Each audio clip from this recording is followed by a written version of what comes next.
Hey guys, welcome back to another video. और आज के इस वाली वीडियो के अंदर हम लोग बनाने वाले हैं एक पॉइंट ऑफ सेल का बेसिक प्रोग्राम, जिसकी हेल्प से हम लोग प्रोडक्ट्स को अपनी शॉप के अंदर ऐड कर सकते हैं, उन्हें व्यू कर सकते हैं और इसके साथ साथ उनकी प्राइस को कैलकुलेट भी कर सकते हैं। बट इससे पहले हम लोग सीधा अपने VS कोड के अंदर जाएं। हम लोग एक बेसिक मैप क्रिएट कर लेते हैं ताकि हमें पता लग जाए कि हमें इस प्रोग्राम के अंदर करना क्या है। तो देखो, पॉइंट ऑफ सेल का प्रोग्राम क्रिएट करने से पहले हमें समझना होगा कि इस टाइप के प्रोग्राम वर्क कैसे करते हैं। तो मान लो हमारे पास एक शॉप है और उसके अंदर हम लोग काफी सारे प्रोडक्ट्स को ऐड करते हैं और अब हमारी शॉप पूरी प्रोडक्ट से भर जाती है। एंड देन एक कस्टमर आता है और वो हमसे कुछ आइटम्स मांगता है। तो हम लोग चेक करते हैं कि जो आइटम ये कस्टमर मांग रहा है वो हमारे पास पड़े हैं या नहीं। एंड देन अगर वो पड़े होते हैं तो हम लोग उसका बिल कैलकुलेट करके उसे दे देते हैं। तो इससे पता लगता है कि हमें टोटल 3 मेथड्स को क्रिएट करना पड़ेगा। फर्स्ट, प्रोडक्ट को ऐड करने का। सेकंड, अपनी शॉप के अंदर जितने भी प्रोडक्ट्स पड़े हुए हैं उनको व्यू करने का। एंड थर्ड, बिल को कैलकुलेट करने का। तो चलते हैं अपने VS कोड के अंदर फर्स्ट मेथड को क्रिएट करने के लिए, जिसके अंदर हम लोग प्रोडक्ट्स को अपनी शॉप के अंदर ऐड करने वाले हैं। ऑलराइट, तो यहाँ पर मैं आ चुका हूँ अपने VS कोड के अंदर और यहाँ पर हम लोग बेसिक सिंटैक्स दे देते हैं, जो कि होने वाला है hash include iOS stream using name space std। अच्छा, इंट मेन वाला फंक्शन लिखने से पहले हम लोग ये देख लेते हैं कि एक प्रोडक्ट को ऐड करने के लिए क्या चीजें जरूरी होती हैं। तो हम लोग यहाँ पर चलते हैं एंड मान लो कि यहाँ पर ये एक प्रोडक्ट है, कुछ भी मान लो, जैसे कि ये है एक एप्पल जूस। तो इस एप्पल जूस के लिए जो चीजें जरूरी हैं वो है इसका नेम। कुछ भी इसका नेम हो सकता है, वैसे एप्पल जूस का नेम एप्पल जूस ही होगा। बट ऐसा भी हो सकता है कि दो डिफरेंट चीजों के सेम नेम हो, जैसे अपनी क्लास में माहीन है तो हमें कैसे पता लगेगा कि माहीन फातिमा कौन है और माहीन उमर कौन है। तो इसके लिए हम लोग इसको असाइन करने वाले हैं एक यूनिक आईडी। जैसे हमें एक रोल नंबर मिला हुआ है एंड अब इस एप्पल जूस की कुछ प्राइस भी होगी, तो वो भी हम लोग यहाँ पर लिख लेते हैं। एंड देन इसकी क्वांटिटी, वो कितनी क्वांटिटी के अंदर हमारे पास आया है। तो ये टोटल ये 4 चीजें हैं जो कि एक प्रोडक्ट को स्टोर करवाने के लिए जरूरी होती हैं। अब अगर हम इन चारों को अलग अलग स्टोर करवाने लग गए तो काफी ज्यादा टाइम लग जाएगा और इन चारों की डाटा टाइप्स भी बिल्कुल डिफरेंट होंगी। तो क्यों ना हम लोग स्टार्टिंग में ही एक ऐसी डाटा टाइप क्रिएट कर दें जो कि इन चारों की डाटा टाइप को एक ही बार में स्टोर कर ले। तो चलो पहले हम लोग ये करते हैं। तो बेसिकली अभी हम लोग अपनी खुद की एक डाटा टाइप को क्रिएट करने वाले हैं और खुद की डाटा टाइप को क्रिएट करने के लिए स्ट्रक्ट नाम का एक कीवर्ड यूज होता है। तो यहाँ पर मैंने इसलिए स्ट्रक्ट वाला कीवर्ड राइट कर दिया। अब मुझे उस डाटा टाइप का नाम लिखना है जो हमें क्रिएट करनी है। तो डाटा टाइप का नाम हम कुछ भी रख सकते हैं, ये हमारी मर्जी है। तो यहाँ पर मैं सिंपली राइट कर देता हूँ product and then curly braces. और अब इस डाटा टाइप के अंदर हम लोग डिफरेंट डाटा टाइप्स को स्टोर करवाने वाले हैं। तो सबसे पहले हम लोग देख लेते हैं कि हमारे पास क्या है।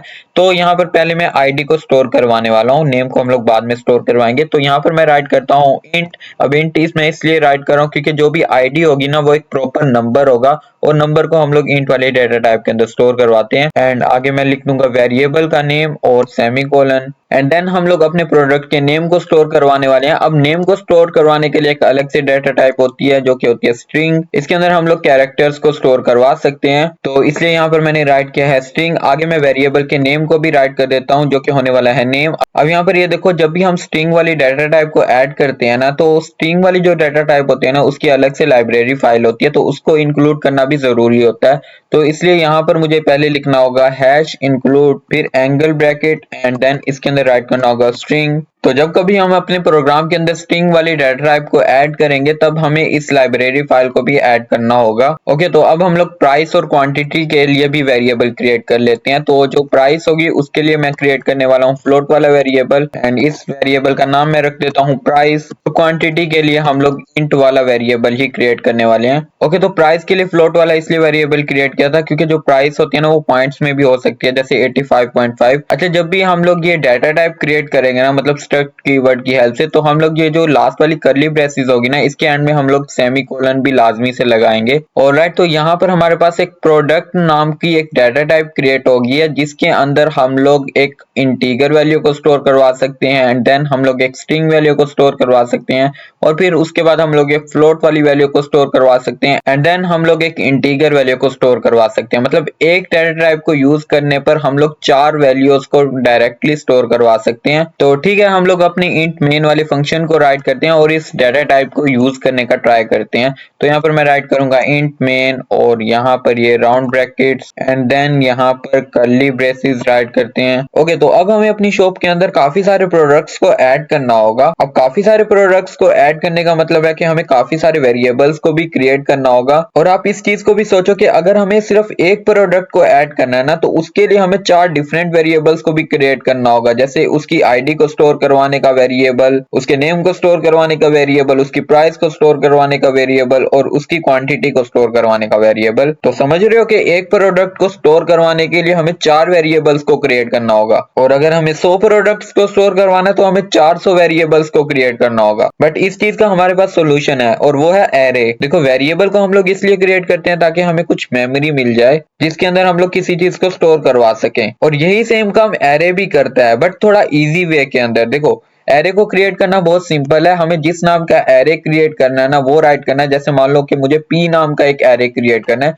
तो यहाँ पर मैं सिंपली राइट करूंगा पी और यहाँ पर मैं दे दूंगा ये स्क्वायर ब्रैकेट्स और यहाँ पर मुझे जितनी भी मेमोरी को क्रिएट करना है, मतलब जितने भी वेरिएबल्स को क्रिएट करवाना है, उतना नंबर लिख देना है। मान लो मुझे अपनी शॉप के लिए 100 प्रोडक्ट्स को स्टोर करवाना था, मतलब 100 वेरिएबल्स को क्रिएट करना था, तो यहाँ पर मैं राइट कर दूंगा 100। तो यहाँ पर 100 प्रोडक्ट्स के लिए ना 100 वेरिएबल्स क्रिएट हो जाएंगे। इसके एंड में हम लोग लगा देंगे सेमीकोलन। यहाँ पर हमारा ये एरे क्रिएट हो चुका है। बट यहाँ पर सोचने वाली बात यह है कि इस एरे की डाटा टाइप क्या होगी। अगर यहाँ पर मैं लिख दूं इंट, तो यहाँ पर ये सिर्फ इंटीजर वाली वैल्यू को स्टोर करवाएगा। हमारा ये जो नेम है वो कहाँ पर स्टोर होगा और यहाँ पर ये जो हमारी प्राइस है वो कहाँ पर स्टोर होगी। तो इसलिए अगर यहाँ पर से मैं इंट को हटाकर यहाँ पर मैं लिख दूं स्ट्रिंग, तो यहाँ पर हमारे प्रोडक्ट का नेम तो स्टोर हो जाएगा, बट उसकी ये आईडी, उसकी प्राइस, क्वांटिटी कहाँ पर स्टोर होगी। बट वेट, अगर आपको याद हो तो हमने एक प्रोडक्ट नाम की डाटा टाइप क्रिएट की थी जिसके अंदर हम लोग एक ही बार के अंदर उसकी आईडी, मतलब प्रोडक्ट की आईडी, नेम, प्राइस और क्वांटिटी को स्टोर करवा सकते हैं। तो क्यों ना हम लोग इसी प्रोडक्ट वाली डाटा टाइप को यूज कर लें। इससे ये होगा कि हम लोग एक ही बार में ये चारों चीजों को स्टोर करवा पाएंगे। तो इसलिए यहाँ पर मैं सिंपली राइट कर देता हूँ प्रोडक्ट। ऑलराइट, तो यहाँ पर मैंने एक पी नाम की एरे क्रिएट की जिसके अंदर मुझे 100 वैल्यूज को स्टोर करवाना, मतलब 100 वेरिएबल्स को स्टोर करवाना है। और इस पी वाली एरे की डाटा टाइप है प्रोडक्ट और इस प्रोडक्ट वाली डाटा टाइप के अंदर हम लोगों ने 4 डिफरेंट डाटा टाइप्स के वेरिएबल्स को क्रिएट किया हुआ है। ठीक है, इतना समझ आ गया। अच्छा, अभी ना मैं एक छोटी सी टेम्परेरी चीज करने वाला हूँ ताकि आपको अच्छे से समझ आ जाए। बेसिकली अभी ना हम लोग एक मेन्यू क्रिएट करने वाले हैं और उस मेन्यू के अंदर हम लोग अपने उन तीनों मेथड्स को लिखने वाले हैं जो कि मैंने आपको स्टार्टिंग में बताए थे। मतलब प्रोडक्ट को ऐड करने वाला, सेकंड मेथड प्रोडक्ट को व्यू करने वाला और थर्ड मेथड प्रोडक्ट की प्राइस को कैलकुलेट करने वाला। एक और मेथड भी ऐड कर देंगे प्रोग्राम से एग्जिट करने वाला। ठीक है, तो हम लोग 4 मेथड को ऐड करने वाले हैं। अभी हम लोग कुछ भी, कोई लॉजिक वगैरह कुछ भी नहीं लगाने वाले। हम लोग सिंपली ना एक मेन्यू डिस्प्ले करवाने वाले हैं जिसके ऊपर 4 ऑप्शन होंगे। ठीक है, तो वो क्रिएट करते हैं। पहले तो यहाँ पर मैं एक चॉइस नाम का वेरिएबल क्रिएट कर लेता हूँ। उसकी डाटा टाइप को मैं इंट राइट कर देता हूँ और यहाँ पर मैं राइट करता हूँ चॉइस एंड देन सेमीकोलन। अब मैं आपको बताता हूँ कि मैंने ये चॉइस वाला वेरिएबल क्यों क्रिएट किया था, बट उससे पहले मुझे यहाँ पर ये प्रोडक्ट की स्पेलिंग गलत लग रही है तो मैं इसको सेट कर देता हूँ। ठीक है, तो वरना बाद में मसला हो जाता क्योंकि नीचे हमने प्रोडक्ट राइट किया हुआ और ऊपर कुछ और ही लिखा हुआ था। और तो अभी यहाँ पर मैंने एक चॉइस नाम का वेरिएबल क्रिएट कर दिया है और अभी मैं स्क्रीन के ऊपर कुछ प्रिंट करवाने वाला हूँ। तो स्क्रीन के ऊपर प्रिंट करवाने के लिए हम लोग यूज करते होते हैं सी आउट को। तो यहाँ पर मैं राइट करता हूँ सी आउट और यहाँ पर ये एंगल ब्रैकेट्स और यहाँ पर डबल कोट्स और इसके अंदर हम लोग राइट करते हैं 1, मतलब फर्स्ट हमारा जो मेथड होने वाला है। और यहाँ पर मैं राइट कर देता हूँ ऐड प्रोडक्ट। तो यहाँ पर ये हमारा फर्स्ट वाला मेथड हो गया जो कि हम लोग प्रोडक्ट को ऐड करने के लिए यूज करने वाले हैं। और यहाँ पर मैं राइट कर देता हूँ /n ताकि हम लोग नेक्स्ट लाइन के ऊपर चले जाएं, मतलब न्यू लाइन के ऊपर। और एंड में सेमीकोलन और यहाँ पर हम लोग दोबारा से इसी सेम मैसेज को मैं कॉपी कर लेता हूँ। पहले तो कंट्रोल C करेंगे एंड देन यहाँ पर मैं कंट्रोल V करूंगा और यहाँ पर इसके नंबर को चेंज कर देता हूँ। हम लोग यहाँ पर अपने सेकंड मेथड को यूज करने वाले हैं जो कि होने वाला है व्यू प्रोडक्ट्स। तो यहाँ पर से मैं ऐड को हटा देता हूँ और यहाँ पर सिंपली राइट कर देता हूँ व्यू प्रोडक्ट्स एंड देन हम लोग थर्ड वाले मेथड को राइट करेंगे। यहाँ पर से इसका नंबर भी मैं 3 कर देता हूँ और यहाँ पर मैं राइट कर देता हूँ सेल प्रोडक्ट्स और लास्ट में हम लोग एग्जिट वाला भी क्रिएट कर देते हैं। तो यहाँ पर से मैं इसके नंबर को 4 कर देता हूँ और यहाँ से ऐड प्रोडक्ट्स को हटाते हैं और यहाँ पर सिंपली राइट कर देते हैं एग्जिट। और यहाँ पर लास्ट में रिटर्न 0 राइट करूं और इस पूरे कोड को यहाँ पर से मैं कट करके इसी वाली कर्ली ब्रेसेस के अंदर अगर मैं डाल दूं और यहाँ पर इसको मैं रन करूं तो यहाँ पर सिंपली देखना, यहाँ पर ये देखना कि ये चारों मैसेज शो होने लग जाएंगे। बेसिकली ये हमारा एक मेन्यू टाइप है कि 1 प्रेस करो प्रोडक्ट्स को ऐड करने पर, 2 प्रेस करो प्रोडक्ट को व्यू करने पर, 3 प्रेस करो प्रोडक्ट को सेल करने के लिए, 4 प्रेस करो एग्जिट होने के लिए। बट अगर यहाँ पर मैं कुछ भी राइट करूं तो कुछ भी नहीं होगा, क्योंकि अभी तक हमने कोई भी ऐसा फंक्शन क्रिएट नहीं किया जो कि हमारे इस इनपुट को लेकर ना किसी भी वेरिएबल के अंदर स्टोर करवाए। तो चलो अब वो करते हैं। तो यहाँ पर अभी तो हमें बहुत सिंपल काम करना है। पहले तो यहाँ पर से मैं थोड़ी सी स्पेस दे देता हूँ ताकि आपको थोड़ा क्लियर नजर आए, और नीचे से भी थोड़ी क्लियर सी स्पेस दे देते हैं। और राइट, तो अब यहाँ पर हम लोग एक सिंपल सा स्क्रीन के ऊपर मैसेज प्रिंट करवाते हैं। तो यहाँ पर मैं सी आउट लिखूंगा और यहाँ पर हम लोग लिखते हैं इंटर चॉइस। तो यहाँ पर मैंने राइट किया है इंटर चॉइस, और इसको हम लोग इस चॉइस वाले वेरिएबल के अंदर स्टोर करवाने वाले हैं। तो यहाँ पर मैं लिखूंगा सी इन चॉइस। तो जो भी यूजर चॉइस इंटर करेगा वो इस चॉइस वाली वेरिएबल के अंदर स्टोर हो जाएगी। तो मैं रन कोड करके देखता हूँ और अब यहाँ पर देखो कि हमारे पास इनपुट करने का ऑप्शन आ रहा है। तो यहाँ पर हम लोग, अगर यहाँ पर मैं 2 भी लिखता हूँ, सॉरी वो ऊपर लिख गया, तो यहाँ पर अगर मैं नीचे 2 लिखता हूँ और एंटर करता हूँ, बट अभी भी कुछ ज्यादा खास नहीं हो रहा क्योंकि हमने इसके पीछे के लॉजिक को नहीं लिखा। मतलब अगर हम 1 को प्रेस करें तो क्या होगा, 2 को प्रेस करें तो क्या होगा, 3 को प्रेस करें क्या होगा, तो ये वाला लॉजिक अभी तक हमने ऐड नहीं किया। ऑल राइट गाइस, अब हम चाहते हैं कि अगर हम 1 इंटर करें तो प्रोडक्ट को ऐड करने का मेन्यू आए, 2 प्रेस करने पर प्रोडक्ट को हम देख सकें, और 3 प्रेस करने पर हम लोग प्रोडक्ट्स को सेल कर सकें, और 4 एंटर करने पर हम लोग प्रोग्राम से एग्जिट हो जाएं। अब इस चीज को हम लोग कैसे अचीव करेंगे, कंडीशन लगाकर। तो अभी आपको समझाने के लिए मैं एक सिंपल इफ एल्स की कंडीशन लगाऊंगा, और यहाँ पर मैं राइट करूंगा इफ और राउंड ब्रैकेट्स, और यहाँ पर हम लोग राइट करते हैं चॉइस जो कि हमने अभी वेरिएबल क्रिएट किया था, और आगे राइट करेंगे इक्वल इक्वल टू, उसके बाद कर्ली ब्रेसेस को एंटर करेंगे, और यहाँ पर मैं सिंपली राइट कर देता हूँ C out angle brackets and then double quote, और इसके अंदर सिंपली राइट कर देता हूँ इंटर प्रोडक्ट स्लैश एन कर देते हैं ताकि न्यू लाइन के ऊपर चला जाए, और एंड देन सेमी कोलन। तो ये कंडीशन लगाने से क्या होगा कि अगर यूजर 1 इंटर करेगा वो 1 इस चॉइस वाले वेरिएबल के अंदर स्टोर हो जाएगा, एंड देन ये इफ वाली कंडीशन चेक करेगी कि अगर चॉइस की वैल्यू 1 के इक्वल है तो वो उसके नीचे जो भी स्टेटमेंट हमने लिखी होगी या फिर कोई भी कोड हमने लिखा होगा उसको रन कर देगी। सेम इसी तरह हम लोग प्रोडक्ट्स को व्यू करने के लिए भी कंडीशन लगा देते हैं। तो मैं क्या करूंगा, सिंपली इस वाली कंडीशन को पहले कॉपी करूंगा एंड देन एंटर कर लेते हैं, और यहाँ पर हम लोग पेस्ट कर देते हैं, और यहाँ पर ये जो इफ है इससे पहले मैं लगा देता हूँ एल्स, तो ये बन जाएगा एल्स इफ, और इसकी चॉइस को हम लोग यहाँ पर से 2 कर देते हैं कि अगर यूजर 2 इंटर करता है तो हमारी सेकंड वाला ये मेन्यू का ऑप्शन क्या था, व्यू प्रोडक्ट्स। तो यहाँ पर मैं सिंपली राइट कर दूंगा व्यू प्रोडक्ट्स। तो अगर यहाँ पर यूजर 2 इंटर करेगा तो ये व्यू प्रोडक्ट्स वाला मैसेज उसे शो होगा, एंड देन मैं अगेन इसी को कॉपी कर लेता हूँ और यहाँ पर फिर से पेस्ट कर देते हैं, और यहाँ पर इस बार मैं चॉइस को 3 कर देता हूँ। अच्छा, इफ के बाद हम लोग एल्स इफ जितने मर्जी चाहे उतने प्रोग्राम के अंदर लिख सकते हैं। जैसे अभी यहाँ पर मैंने 2 इकट्ठे एल्स इफ लिखे हैं तो हम लोग ऐसे लिख सकते हैं। तो हम लोग यहाँ पर फोर्थ वाले ऑप्शन को देख लेते हैं जो कि है एग्जिट होने का। तो यहाँ पर हम लोग सेम कोड को पेस्ट करते हैं और यहाँ पर लिख देते हैं कि if choice is equal to 4, तो यहाँ पर से मैं व्यू प्रोडक्ट्स को हटाकर एग्जिट लिख देता हूँ, एग्जिट। और राइट, तो यहाँ पर क्या होगा कि यूजर के 1 इंटर करने पर इंटर प्रोडक्ट्स वाला मैसेज शो होगा, लेकिन अगर यूजर 2 इंटर करेगा तो उसको व्यू प्रोडक्ट वाला मैसेज शो होगा, और अगर यूजर इंटर करेगा 3 तो उसको सेल प्रोडक्ट वाला मैसेज शो होगा, और अगर यूजर इंटर करेगा 4 तो उसको एग्जिट वाला मैसेज शो होगा। बट अगर यहाँ पर यूजर इंटर करता है 5 तब उसको क्या शो होगा, क्योंकि हमने यहाँ पर 5 नाम की कोई चॉइस क्रिएट की ही नहीं अपने मेन्यू के अंदर। तो सिंपली हम लोग एल्स वाली कंडीशन लगाएंगे और यहाँ पर हम लोग लिख देंगे कि इनवैलिड चॉइस। तो पहले हम लोग यहाँ पर लिखेंगे else and then round brackets, और इसके अंदर हम लोग लिख देते हैं चॉइस क्योंकि हमारा वेरिएबल था, यहाँ पर इक्वल इक्वल टू, और यहाँ पर हम लोग लिख देते हैं, सॉरी एल्स के अंदर हम लोगों को ये सब लिखने की जरूरत नहीं है। तो हम लोग सिंपली यहाँ पर एल्स लिखेंगे और नीचे इसकी स्टेटमेंट लिख देंगे। तो यहाँ पर मैं कर्ली ब्रैकेट्स को ऐड करता हूँ और यहाँ पर मैं लिखूंगा C out then angle brackets, और यहाँ पर हम लोग ऐड करते हैं डबल कोट्स को, और यहाँ पर ऐड कर देते हैं इनवैलिड चॉइस। ओके, तो अब हम लोग इस प्रोग्राम को रन करके देखते हैं और देखते हैं कि होता क्या है। तो यहाँ पर मैं रन कोड के ऊपर क्लिक करूंगा और यहाँ पर हम लोग सिंपली ऐड करते हैं 2 और यहाँ पर देखना व्यू प्रोडक्ट्स का हमें मैसेज शो होगा। अब यहाँ पर मैं 5 इंटर करके देखता हूँ और देखते हैं कि क्या मैसेज शो होगा। तो मुझे पहले इस टर्मिनल को क्लोज करना होगा और दोबारा से रन कोड के ऊपर क्लिक करना होगा। और यहाँ पर देखो अब दोबारा से हमारा मेन्यू आ गया और यहाँ पर मान लो मैं इंटर करता हूँ 5, तो यहाँ पर इनवैलिड चॉइस का ऑप्शन भी आ गया। अब मुझे दोबारा से इस कोड को रन करना है, तो मैं दोबारा से इसको क्लोज करूंगा अपने टर्मिनल को और दोबारा से रन कोड के ऊपर क्लिक करूंगा।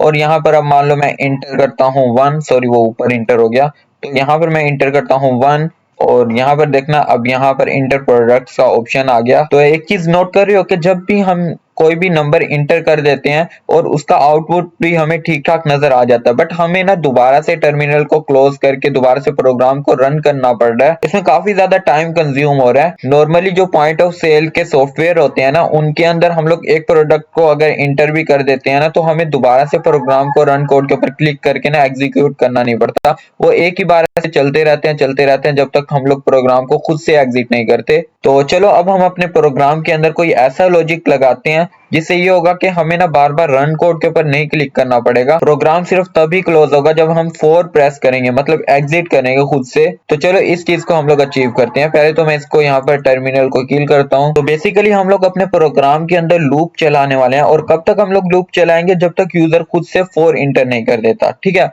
तो हम लोग डू वाइल लूप को यूज करने वाले हैं। बहुत ही ज्यादा सिंपल है। ठीक है, तो आप लोगों ने यहाँ पर ये जो इफ वाली कंडीशन लिखी थी ना, इसके ऊपर आपको आ जाना और सिंपली यहाँ पर आपको राइट करना है डू, सॉरी इसके ऊपर नहीं, हम लोग ऊपर जो ये सी आउट वाले मैसेजेस है ना, इनके ऊपर लूप चलाते हैं। तो यहाँ पर हम लोग लिखेंगे डू एंड देन यहाँ पर हम लोग यहाँ पर कर्ली ब्रेसेस को एंटर कर देंगे। बहुत ही ज्यादा सिंपल है। अब यहाँ पर से ये जो कर्ली ब्रेसेस है ना, इस कर्ली ब्रेसेस के अंदर हम लोगों ने जितना भी कोड लिखा है ना, इस सारे कोड को कट करके पेस्ट कर देंगे। कहां तक कट करके पेस्ट करेंगे, ये एल्स वाली कंडीशन तक। यहाँ पर ये जो इनवैलिड चॉइस वाला मैसेज है ना, यहाँ तक हम लोग इस सारे प्रोग्राम को ना कट करके इस ब्रैकेट के अंदर पेस्ट कर देंगे। इससे होगा ये कि ये 5 की 5 कंडीशन और ये जो ऊपर वाले सी आउट वाले मैसेजेस है ना, ये सारे के सारे इस डू वाली लूप के अंदर ही चलते रहेंगे। अब कब तक चलेंगे, जब तक हमारी वाइल वाली कंडीशन फॉल्स ना हो जाए। जैसे ही हमारी वाइल वाली कंडीशन फॉल्स हो जाएगी तो ये लूप चलना बंद हो जाएगी। तो चलो अब हम लोग ऐसी वाइल वाली कंडीशन क्रिएट करते हैं जो कि 4 इंटर करने पर ना फॉल्स हो जाए। ठीक है, तो यहाँ पर पहले तो हमें नीचे वाइल लिखना होगा। अब ये वाइल हम लोग इस ब्रैकेट के अंदर नहीं लिखेंगे जो हमने डू वाली ये क्रिएट किया, बल्कि हम लोग इसके बाहर लिखेंगे। ठीक है, यहाँ पर ये जो डू वाली कर्ली ब्रेसेस है ना, इसके बाहर हम लोग लिखेंगे वाइल और यहाँ पर मैं डालता हूँ राउंड ब्रैकेट और इसके अंदर मैं लिख देता हूँ चॉइस एंड देन यहाँ पर मैं इंटर करता हूँ ये नोट का symbol and then equal to और यहाँ पर मैं इंटर कर देता हूँ 4। एंड जब भी हम लोग वाइल वाली लूप लिखते हैं, मतलब वाइल वाली कंडीशन लिखते हैं, तो उसके एंड में भी सेमीकोलन आता है। तो यहाँ पर मैं सेमीकोलन लिख देता हूँ। अब इससे क्या होगा, देखो यहाँ पर ना हमने नोट वाला ऑपरेटर यूज किया जिसे हम लोग एक्सक्लेमेशन मार्क भी कहते हैं, इसको नोट वाला ऑपरेटर भी बोलते हैं। तो इसके अंदर हम लोग बोल रहे हैं कि जो चॉइस वाले वेरिएबल के अंदर वैल्यू पड़ी है ना, वो 4 के इक्वल नहीं है। देखो इसी वजह से हमने यहाँ पर लिखा है चॉइस नॉट इक्वल टू 4। अब मान लो जब यूजर के पास मैसेज आता है कि इंटर चॉइस, तो यूजर इंटर कर देता है 4 और 4 जाकर इस चॉइस वाली वेरिएबल के अंदर स्टोर हो जाता है। तो ये वाली कंडीशन चेक होती है कि जो 4 है ना, वो 4 के इक्वल नहीं है। अब 4 तो 4 के इक्वल होता है, तो हमारी ये कंडीशन फॉल्स हो जाती है और ये वाली जो लूप हमने क्रिएट किया ना, ये चलना बंद हो जाती है। तो बेसिकली हमें इस लूप को चलने से बंद ही करना था ना। अभी मैं कोड को रन करके दिखाता हूँ, तब आपको अच्छे से समझ आएगा। तो यहाँ पर हमारा प्रोग्राम रन हो चुका है और यहाँ पर आ गया इंटर चॉइस। अब यहाँ पर अगर मैं 1 प्रेस करूंगा ना, तो दोबारा से हमारी लूप चलेगी और यहाँ पर ये देखो दोबारा से मैसेज आ गया कि इंटर प्रोडक्ट ऐड प्रोडक्ट, ये सब कुछ मैसेज आ गया। मैं फिर से 3 इंटर करता हूँ और ये हमारी लूप चलती रहेगी। लेकिन जैसे ही यहाँ पर मैं 4 इंटर करूंगा, तो यहाँ पर ये देखो एग्जिट का मैसेज आ गया और यहाँ पर ये हमारा प्रोग्राम क्लोज हो चुका है। तो यहाँ पर मैं दोबारा से प्रोग्राम को रन करके दिखाता हूँ और यहाँ पर इस बार मैं अगर यहाँ पर 5 इंटर करूंगा ना, तो यहाँ पर ये देखना इनवैलिड चॉइस। तो बेसिकली हमने ये पूरी लूप इसलिए क्रिएट की ताकि जैसे ही हम लोग 4 इंटर करें, हमारा प्रोग्राम एग्जिट हो जाए। आई होप कि आपको यहाँ तक सब कुछ समझ आ गया होगा। तो चलो अब हम अपनी शॉप के अंदर प्रोडक्ट्स को ऐड करते हैं। तो बेसिकली यहाँ पर ये जो भी कोड मैंने एल्स इफ वाला लिखा हुआ है, सभी को मैं रेज कर देता हूँ क्योंकि ये मैंने जस्ट आपको समझाने के लिए लिखा था। इसको हम लोग लिखेंगे ऐसे ही बट थोड़ा सा चेंजिंग के साथ, वो मैं बाद में लिखूंगा। तो चलो अब हम लोग प्रोडक्ट्स को ऐड करते हैं। अच्छा, तो जो भी प्रोडक्ट्स को हमें ऐड करना होगा, हम उसको ऐसे ही ऐड नहीं करेंगे, बल्कि हम उसको ना इन द फॉर्म ऑफ उसकी आईडी, नेम, प्राइस और क्वांटिटी में ऐड करेंगे। जैसे कि मैंने आपको पहले बताया था कि एक प्रोडक्ट के लिए ये 4 चीजें इंपॉर्टेंट होती हैं, और इसीलिए हमने ये प्रोडक्ट वाली डाटा टाइप क्रिएट की थी, ताकि हम लोग इन 4 चीजों को स्टोर करवा सकें। तो चलो अब हम लोग वन बाय वन करके ये चारों चीजें लेते हैं। बट उससे पहले मैं एक काम करता हूँ, मैं एक टोटल प्रोडक्ट नाम का भी वेरिएबल क्रिएट कर देता हूँ। उसमें क्या होगा कि ना हम लोगों के जितने भी प्रोडक्ट्स होंगे ना, वो उस वेरिएबल के अंदर जाते रहेंगे, ताकि हमें पता लग जाए कि हमारे पास टोटल कितने प्रोडक्ट्स हैं। ठीक है, तो यहाँ पर ये जो प्रोडक्ट वाली हमने ये एक एरे क्रिएट की हुई थी, बेसिकली पी नाम था इसका। तो हम लोग इसके नीचे एक टोटल प्रोडक्ट नाम का वेरिएबल क्रिएट करेंगे। इसकी डाटा टाइप हम लोग रखने वाले हैं इंट, एंड देन हम लोग यहाँ पर राइट करेंगे टोटल प्रोडक्ट। एंड अभी के लिए मैं इसकी वैल्यू को 0 कर देता हूँ, मतलब इसको मैंने 0 वैल्यू असाइन कर दिया है। अच्छा, यहाँ पर ये देखो, ये जो मैंने लिखा हुआ है टोटल प्रोडक्ट, अक्सर आपने देखा होगा कि जब भी वेरिएबल क्रिएट किया होता है ना, उसका फर्स्ट वाला लेटर जो होता है ना वो स्मॉल होता है, और सेकंड वाला जो लेटर होता है ना, जैसे प्रोडक्ट का पी वो कैपिटल होता है। बेसिकली एक तरह का रूल होता है कि जो हम वेरिएबल का नाम लिखते हैं ना, वो हम लोग कैमल केस में लिखते हैं। अब कैमल केस में ये होता है कि जो फर्स्ट वाले वर्ड का लेटर होता है वो हम स्मॉल लिखते हैं, और नेक्स्ट वर्ड का लेटर हम लोग कैपिटल लिखते हैं, बिल्कुल कैमल के हम की तरह, जैसे वो आगे से छोटा होता है और पीछे जाते ही बड़ा हो जाता है। तो ये एक एक्स्ट्रा चीज है, अगर दिमाग में रख लोगे तो अच्छी बात है, वरना कोई बात नहीं। तो यहाँ पर हमने टोटल प्रोडक्ट का वेरिएबल क्रिएट कर दिया। अब यहाँ पर अगर यूजर सिलेक्ट करता है 1, तो यूजर के पास पहले मैसेज जाना चाहिए इंटर प्रोडक्ट आईडी। तो यहाँ पर हम लोग प्रोडक्ट के आगे लिख देते हैं आईडी, और अब ये जो आईडी यूजर इंटर करेगा वो हमें किस चीज में स्टोर करवानी है, हमें इस वाली आईडी के अंदर स्टोर करवाना है। तो अब सी इन के अंदर हम लोग इस वाली आईडी का रेफरेंस देंगे। अब वो कैसे देंगे वो देखते हैं। चलो यहाँ पर मैं लिखूंगा सी इन एंगल ब्रैकेट्स। अच्छा, अब यहाँ पर एक छोटी सी ट्रिक है, अगर ये आपको समझ आ गई तो मतलब आपको पूरा प्रोग्राम समझ आ गया। अब ये जो प्रोडक्ट की आईडी है ये कहाँ पर स्टोर होगी, ये बेसिकली इस एरे के अंदर स्टोर होगी। तो यहाँ पर ऊपर हमने 100 इंडेक्सेस का एक एरे क्रिएट किया हुआ है, मतलब इस एरे के अंदर हम लोग 100 वैल्यूज को स्टोर करवा सकते हैं, या फिर ऐसे समझ लो कि इस एरे के अंदर हम लोग अपने 100 प्रोडक्ट्स को स्टोर करवा सकते हैं। अब मान लो कि हमारे पास सिर्फ 5 प्रोडक्ट्स हैं, जबकि हमारे पास प्रोडक्ट स्टोर करवाने की जगह 100 है। अब बाकी के 95 स्लॉट्स तो खाली रहेंगी ना, तो ये काफी ज्यादा फालतू की ऐसे स्पेस हो जाएगी। तो क्यों ना कुछ ऐसा हो कि हमारे पास जितने प्रोडक्ट हो ना, हम उतनी ही वैल्यूज एरे के अंदर स्टोर करवाएं। मतलब यहाँ पर 100 की जगह सिर्फ उतने ही वैल्यूज आए जितने हमारे पास प्रोडक्ट हो। तो ये चीज करना भी बहुत ज्यादा आसान है। सबसे पहले तो हम लोग यहाँ पर पी राइट करेंगे, जो कि हमारे इस एरे का नाम है। अब ये एरे बोलेगा कि भाई मुझे बताओ कि तुम्हें कितनी प्रोडक्ट आईडीज को स्टोर करवाना है। तो बजाय यहाँ पर हम लोग 100 या 50 राइट करें, हम इसको बोलते हैं कि जितने हमारे पास प्रोडक्ट है ना, तुम उतनी ही आईडीज को क्रिएट करो। अब हमारे पास प्रोडक्ट कितने हैं वो हमने यहाँ पर टोटल प्रोडक्ट्स के अंदर राइट किया हुआ है। तो हम लोग सिंपली ये जो टोटल प्रोडक्ट वाला हमने अभी वेरिएबल क्रिएट किया ना, इसका नाम यहाँ पर लिख देते हैं। तो यहाँ पर मैं राइट करता हूँ टोटल प्रोडक्ट। अब ये एरे बोलेगा कि अच्छा मैं समझ गया, मैं उतनी स्लॉट्स क्रिएट करूंगा जितने तुम्हारे पास टोटल प्रोडक्ट्स होंगे। बट भाई ये जो तुम प्रोडक्ट आईडी स्टोर करवा रहे हो, उसकी मुझे कोई रेफरेंस तो दो कि मैं उसे कहां पर स्टोर करूं। मेरे अंदर तो टोटल 4 वेरिएबल्स क्रिएट किए हुए हैं, एक आईडी वाला, एक नेम वाला, एक प्राइस वाला, एक क्वांटिटी वाला। मैं इन चारों में से किसके अंदर स्टोर करूं? तो हम इसे बोलते हैं कि एक काम करो, ये जो तुम्हारे अंदर आईडी वाला वेरिएबल है ना, इसके अंदर स्टोर करवा दो। अब वो चीज हम लोग कैसे अचीव करेंगे, बहुत सिंपल है। यहाँ पर आपको लिखना है डॉट, और जिस भी वेरिएबल के अंदर आपको स्टोर करवाना है आगे उसके नेम को लिख देना है। तो यहाँ पर हमारा जो वेरिएबल है वो है आईडी, तो हम लोग इसके अंदर आईडी को स्टोर करवाएंगे, एंड में सेमीकोलन लगाएंगे, एंड दैट्स इट। कितना ज्यादा सिंपल है ना। अब हमने इसकी आईडी को तो स्टोर करवा दिया, सेम इसी तरह हम लोग इसके नेम को भी स्टोर करवाएंगे। तो एक बार मैं फिर से लिखूंगा C out and then angle brackets and double quotes, इसके अंदर हम लोग लिखेंगे enter product name and slash forward slash n, और इसके बाद सेमी कोलन, और यहाँ पर हम लोग फिर से लिखेंगे सीन।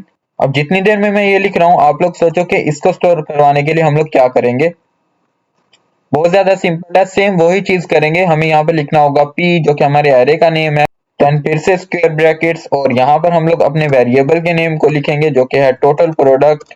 अब हमें इसे किस वेरिएबल के अंदर स्टोर करवाना है, वो है ये नेम वाला वेरिएबल। तो उसके लिए यहाँ पर हम लोग डॉट लिखेंगे और आगे लिख देंगे simply name and then semicolon. अब सेम यही चीज मैं बाकी 2 वेरिएबल्स के लिए भी कर लेता हूँ। उसके लिए पहले मैं इसको कॉपी कर लेता हूँ और यहाँ पर सिंपली हम लोग पेस्ट कर देंगे इन दोनों को। यहाँ पर से मैं आईडी को हटाकर प्राइस कर देता हूँ और यहाँ पर नीचे वेरिएबल के नेम को भी मैं प्राइस कर देता हूँ और नीचे वाली लाइन के ऊपर हम लोग यहाँ पर क्वांटिटी लिख देते हैं नेम को हटाकर और वेरिएबल के नेम को भी हम लोग क्वांटिटी ही राइट कर देते हैं। अब हम एक छोटा सा काम और कर लेते हैं कि जब भी इस कोड की हेल्प से यूजर प्रोडक्ट को ऐड करेगा, हम जो हमारे टोटल प्रोडक्ट्स होंगे ना उसके अंदर एक का इंक्रीमेंट कर देंगे। अब नॉर्मली क्या होता है कि अगर हमारे पास टोटल 5 प्रोडक्ट हैं और हम कोई एक नया प्रोडक्ट ले आते हैं तो हमारे पास टोटल 6 प्रोडक्ट हो जाते हैं ना, तो उसी चीज को अचीव करने के लिए हम लोग एक का इंक्रीमेंट कर देंगे टोटल प्रोडक्ट्स के अंदर। अब वो चीज मैं कैसे करूंगा, बहुत ज्यादा सिंपल है। तो हमें यहाँ पर लिखना होगा टोटल प्रोडक्ट जो कि हमारे वेरिएबल का नेम था एंड देन मैं लिखूंगा प्लस प्लस जो कि इंक्रीमेंट ऑपरेटर होता है, उसके बाद हम लोग लगा देंगे सेमीकोलन। इससे क्या होगा कि जैसे ही यूजर एक नया प्रोडक्ट ऐड करेगा ना तो जो टोटल प्रोडक्ट्स है ना उनके अंदर एक का इंक्रीमेंट हो जाएगा। जैसे अभी यहाँ पर 0 है तो वो 1 हो जाएगा। और हम एक छोटा सा मैसेज और लिख देते हैं जो कि हम लिखेंगे C out angle brackets double quotes, इधर लिख देते हैं product edit successfully forward slash n और एंड में हम लोग लगा देते हैं सेमीकोलन। तो चलो अब हम लोग इस प्रोग्राम को रन करके देखते हैं और देखते हैं कि क्या होगा। तो यहाँ पर मैं रन कोड के ऊपर क्लिक करूंगा और यहाँ पर हम लोग लिखते हैं 1 और इंटर करते हैं। तो यहाँ पर आ गया कि इंटर प्रोडक्ट आईडी, तो मान लो मैं लिखता हूँ 23 और यहाँ पर अब आ गया इंटर प्रोडक्ट नेम। तो हम लोग इसका नेम कुछ भी लिख देते हैं, जैसे मैं अपना नेम ही लिख देता हूँ। और यहाँ पर अब आ गया कि एंटर प्राइस, तो यहाँ पर हम लोग इसकी कुछ भी प्राइस लिख देते हैं और एंटर करते हैं। अब यहाँ पर आ गया एंटर प्रोडक्ट क्वांटिटी, तो यहाँ पर मैं 1 एंटर करता हूँ। तो देखो यहाँ पर प्रोडक्ट एड सक्सेसफुली का मैसेज आ गया और यहाँ पर लूप हमारी वैसे ही चल रही है। अब नया प्रोडक्ट ऐड करने का ऑप्शन आ चुका है, तो यहाँ पर हम लोग एक और प्रोडक्ट भी ऐड कर लेते हैं। अच्छा, अब यहाँ पर अगर मैं व्यू प्रोडक्ट वाले ऑप्शन के ऊपर क्लिक करने की कोशिश करूं, मतलब यहाँ पर अगर मैं 2 एंटर करूंगा तो कुछ भी नहीं होगा। ऐसा क्यों हुआ? क्योंकि जो हमने व्यू प्रोडक्ट वाला लॉजिक था ना वो हमने खत्म कर दिया था। अब हम लोग इस व्यू प्रोडक्ट वाले लॉजिक को क्रिएट करने वाले हैं। इससे ये होगा कि हमारी इन्वेंट्री के अंदर जितने भी प्रोडक्ट्स पड़े हुए हैं ना उन सभी को हम लोग देख पाएंगे। तो ये करना भी बहुत ही ज्यादा सिंपल है। तो चलो अब हम इसको करते हैं। पहले तो मैं इसको क्लियर कर दूंगा। तो ये चीज हमने पहले भी की थी, चलो अब दोबारा करते हैं। तो यहाँ पर हम लोग लिखेंगे else if and round brackets और इसके अंदर हम लोग लिखेंगे कि choice equal to 2 and then यहाँ पर हम लोग ऐड करेंगे कर्ली ब्रेसेस और इनके अंदर हम लोग लिखेंगे सी आउट और यहाँ पर एंगल ब्रैकेट्स, उसके बाद डबल कोट्स। पहले तो मैं एक न्यू लाइन को ऐड कर लेता हूँ, स्लैश एन डालते हैं और यहाँ पर हम लोग ऐड करते हैं नेम। पहले हम लोग ऐड करेंगे आईडी, फिर हम लोग ऐड करेंगे नेम, उसके बाद हम लोग यहाँ पर ऐड करेंगे प्राइस एंड देन हम लोग यहाँ पर ऐड करेंगे क्वांटिटी और उसके एंड में हम लोग डाल देंगे सेमीकोलन। और यहाँ पर क्वांटिटी के बाद हम लोग यहाँ पर स्लैश एन भी डाल देते हैं ताकि न्यू लाइन के ऊपर चले जाएं। अब यहाँ पर मैं कोड को रन करके देख लेता हूँ क्या होने वाला है। तो यहाँ पर अगर मैं 2 एंटर करूँ तो यहाँ पर ये देखो आईडी नेम प्राइस क्वांटिटी ये 4 चीजें आ चुकी हैं यहाँ पर और यहाँ पर हमारी लूप फिर से चल गई है। तो इन सब के अंदर ना यहाँ पर स्पेस काफी ज्यादा कम है, तो मैं एक काम करता हूँ यहाँ पर से मैनुअल स्पेस को हटाकर ना यहाँ पर हम लोग फॉरवर्ड स्लैश टी इंटर कर देते हैं। इससे क्या होता है कि टैब स्पेस मिल जाती है। ये भी फॉरवर्ड स्लैश एन की तरह ही एस्केप सीक्वेंस है। तो यहाँ पर मैं इंटर करूंगा स्लैश टी और यहाँ पर नेम के बाद भी हम लोग इंटर करेंगे फॉरवर्ड स्लैश टी और प्राइस के बाद भी हम लोग यहाँ पर इंटर करेंगे फॉरवर्ड स्लैश टी। तो अब इस कोड को हम लोग रन करते हैं और देखना अब क्या होगा। तो यहाँ पर मैं एंटर करता हूँ 2 और यहाँ पर ये देखो अब इनके अंदर एक टैब की स्पेस आ चुकी है यहाँ पर आईडी नेम प्राइस और क्वांटिटी के अंदर। बट अभी यहाँ पर देखो कि हमने करना है अभी प्रोडक्ट्स को व्यू, बट ये जो आईडी है इसके नीचे कोई भी आईडी हमें शो नहीं हो रही, जो नेम है इसके नीचे हमें कोई भी नेम नहीं शो हो रहा। सेम इसी तरह प्राइस और क्वांटिटी के नीचे भी कुछ भी शो नहीं हो रहा। बट हम चाहते हैं कि इन चारों के नीचे ना हमें प्रोडक्ट से रिलेटेड उनकी डिटेल शो हो। उस चीज को हम लोग कैसे अचीव करेंगे वो भी बहुत ज्यादा सिंपल है। अब यहाँ पर हम क्या करेंगे, हम लोग एक लूप चलाएंगे जो कि होने वाली है फॉर लूप। अब वो कैसे करेंगे वो हम देखते हैं। तो यहाँ पर मैं एंटर प्रेस करूंगा और एल्स इफ की ही कर्ली ब्रेसेस के अंदर हम लोग लिखेंगे फॉर और यहाँ पर डालेंगे राउंड ब्रैकेट्स। इसके अंदर हम लोग आई नाम का वेरिएबल डिक्लेयर करेंगे जिसकी डाटा टाइप होने वाली है इंट। तो यहाँ पर मैं लिखने वाला हूँ इंट आई और यहाँ पर सेमी कोलन और ये लूप हमें तब तक चलानी है जब तक आई की वैल्यू टोटल प्रोडक्ट से कम रहे। तो इसलिए यहाँ पर मैं लिखने वाला हूँ आई लेस देन टोटल प्रोडक्ट, फिर से सेमी कोलन और यहाँ पर हम लोग लिखेंगे आई प्लस प्लस। अब यहाँ पर आई लेस देन टोटल प्रोडक्ट हमने इसलिए लिखा कि मान लो हमारे पास 5 प्रोडक्ट हैं, मतलब हमारे पास प्रोडक्ट की वैल्यू 5 है और आई की वैल्यू हो जाती है 6। आई की वैल्यू हो गई है 6 और टोटल प्रोडक्ट की वैल्यू है 5। तो अब जब हमारे पास कोई प्रोडक्ट ही नहीं है डिस्प्ले करवाने के लिए तो इस लूप को भी बंद हो जाना चाहिए। तो इस वजह से हमने यहाँ पर लिखा है कि आई लेस देन टोटल प्रोडक्ट। तो चलो अब हम लोग हर प्रोडक्ट की आईडी, नेम और प्राइस को डिस्प्ले करवाते हैं। तो यहाँ पर से मैं फिर से डालूंगा कर्ली ब्रेसेस। ये कर्ली ब्रेसेस इस फोर लूप की होने वाली हैं और यहाँ पर कुछ भी चीज को डिस्प्ले करवाने के लिए हम लोग लिखते हैं सी आउट और यहाँ पर फिर से एंगल ब्रैकेट्स। अब सबसे पहले मुझे प्रोडक्ट की आईडी को डिस्प्ले करवाना है और वो आईडी हमने एरे की हेल्प से ली थी, तो इस वजह से हम लोग यहाँ पर लिखने वाले हैं उस एरे का नाम। तो यहाँ पर मैं लिखता हूँ पी और यहाँ पर लिखते हैं स्क्वायर ब्रैकेट्स। अब ये स्क्वायर ब्रैकेट्स फिर से बोल रही हैं कि मुझे कितने टाइम स्क्रीन के ऊपर डिस्प्ले होना है। हम इसे बोलते हैं कि जितनी बार ये फोर लूप चलेगी ना उतनी बार तुम भी स्क्रीन के ऊपर डिस्प्ले हो। तो सिंपली हम लोग इसे बोलते हैं कि तुम आई टाइम्स चलो। जैसे पहले हमने इसे बोला था कि तुम टोटल प्रोडक्ट टाइम चलो, मतलब जितने हमारे पास प्रोडक्ट आते हैं ना तुम उतनी ही आईडी, नेम, प्राइस और क्वांटिटी को स्टोर करवाओ। और अब यहाँ पर हम इसे बोल रहे हैं कि जितने टाइम आई चलेगा ना उतने ही टाइम तुम आईडी, नेम, प्राइस और क्वांटिटी को डिस्प्ले करवाओ। बेसिकली आई भी उतने ही टाइम चलेगा जितने टाइम टोटल प्रोडक्ट है।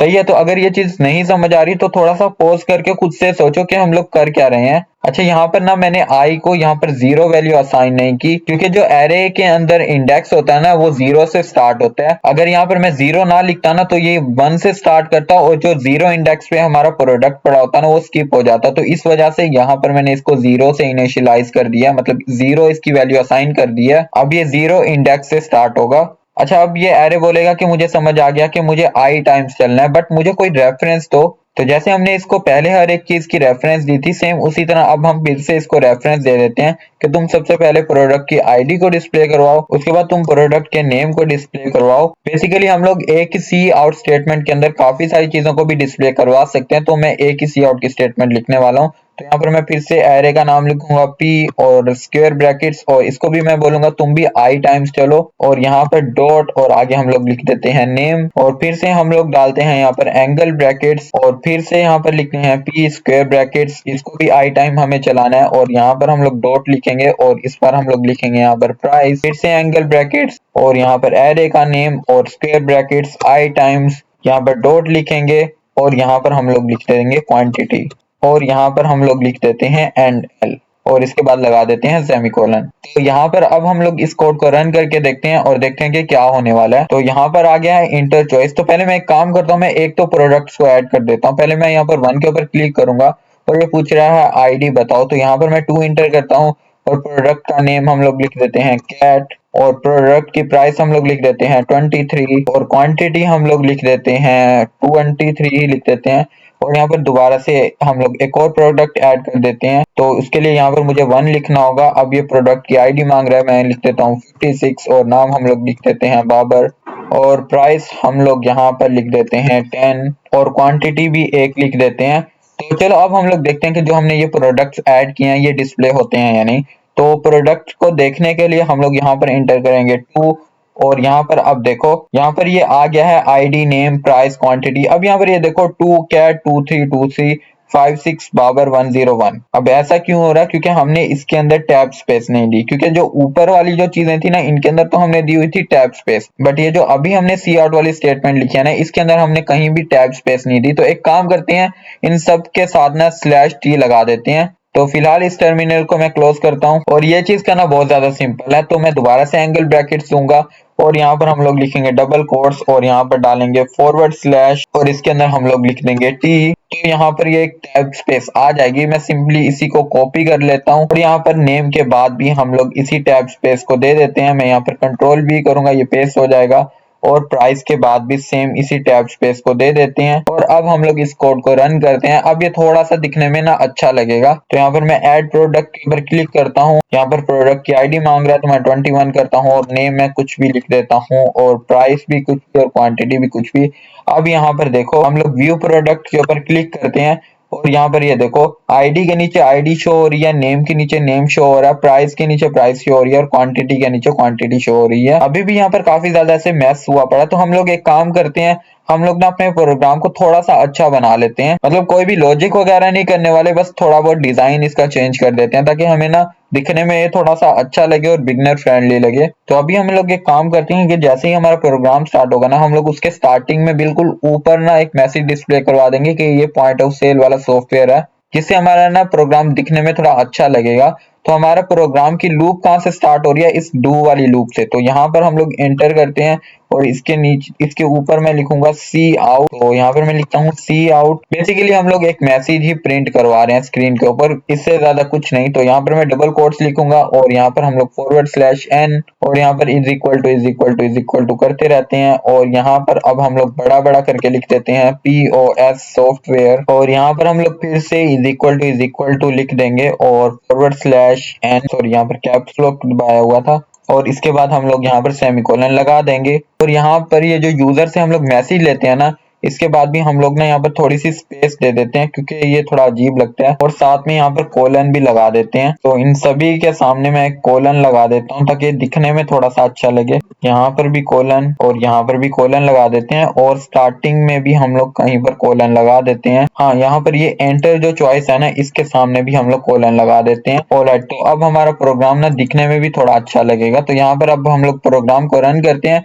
और यहाँ पर ये देखो, तो यहाँ पर चॉइस को एंटर करने का ऑप्शन आ गया। तो यहाँ पर मैं ऐड प्रोडक्ट कर लेता हूँ और यहाँ पर ये आईडी मांग रहा है, कुछ भी नाम दे देते हैं, प्राइस भी हम लोग कुछ भी दे देते हैं और क्वांटिटी भी कुछ भी दे देते हैं। अब देखो, अब यहाँ पर ये ऐसे लग रहा है कि सेपरेट सेपरेट हमने प्रोडक्ट्स को ऐड किया है। अब हम लोग ऐड करने वाले हैं थर्ड और सबसे इंपॉर्टेंट ऑप्शन, मतलब बिल को कैलकुलेट करने वाला, यानी कि हमारा सेल प्रोडक्ट्स वाला ऑप्शन। अब हम लोग ऐसे ही प्रोडक्ट्स को सेल नहीं कर सकते, बल्कि उसके लिए हमें प्रोडक्ट की आईडी और प्राइस का पता होना चाहिए। तो इस चीज को हम लोग करते हैं, फिर आपको अच्छे से समझ आएगा। तो यहाँ पर मैं एक काम करता हूँ, यहाँ पर मैं लिखता हूँ फिर से एल्स इफ और round brackets price is equal to 3 and then इसके बाद हम लोग ऐड करेंगे कर्ली ब्रेसेस और एंटर करके थोड़ी सी स्पेस ले लेते हैं। और अब यहाँ पर हम लोग यूजर से पूछेंगे कि जो प्रोडक्ट तुम्हें सेल करना है उसकी आईडी और क्वांटिटी हमें बताओ, और जो भी आईडी और क्वांटिटी वो हमें बताएगा उसको हम लोग किसी वेरिएबल के अंदर स्टोर कर लेंगे। तो इसलिए मैं एक काम करता हूँ, आईडी और क्वांटिटी के ना दो वेरिएबल क्रिएट कर लेता हूँ। तो यहाँ पर मैं लिखूंगा इंट और यहाँ पर मैं लिखूंगा आईडी जो कि हमारे वेरिएबल का नेम होने वाला है, और यहाँ पर मैं कॉमा लगाता हूँ और सेकंड वेरिएबल मैं क्रिएट कर लेता हूँ क्वांटिटी का। इसको मैं सिंपली QTY लिख देता हूँ जो कि इसकी शॉर्ट फॉर्म होगी। एक और वेरिएबल क्रिएट कर लेते हैं जो कि होने वाला है प्राइस का, ताकि हम सारी की सारी प्राइस ना उसके अंदर स्टोर करवा सकें। अब प्राइस पॉइंट में भी हो सकती है, तो इस वजह से मैं यहाँ पर फ्लोट वाली डाटा टाइप को यूज करने वाला हूँ। और यहाँ पर मैं लिख देता हूँ प्राइस, या फिर यहाँ पर मैं बिल भी लिख सकता हूँ, बट यहाँ पर मैं फिलहाल लिख देता हूँ प्राइस और यहाँ पर लगा देते हैं सेमीकोलन। अभी इसकी इनिशियल वैल्यू मैं यहाँ पर 0 कर देता हूँ। एक काम करता हूँ, इसको मैं यहाँ से बिल ही कर देता हूँ क्योंकि ये थोड़ा ज्यादा सही लगेगा। तो यहाँ पर मैं लिख देता हूँ बिल। और अब यहाँ पर हम लोग सी आउट वाली स्टेटमेंट देकर यूजर से आईडी और क्वांटिटी ले लेते हैं। तो यहाँ पर मैं लिखूंगा सी आउट और यहाँ पर एंगल ब्रैकेट्स और डबल कोट्स, इसके अंदर हम लोग लिखेंगे एंटर प्रोडक्ट आईडी और यहाँ पर ये कोलन लगा देते हैं। इसके बाद हम लोग लगाएंगे सेमी कोलन और इसको हम लोग सी इन करके ना आईडी के अंदर हम लोग गेट कर लेते हैं। तो यहाँ पर मैं सिंपली लिखूंगा आईडी और ये इस आईडी वाले वेरिएबल के अंदर स्टोर हो जाएगा।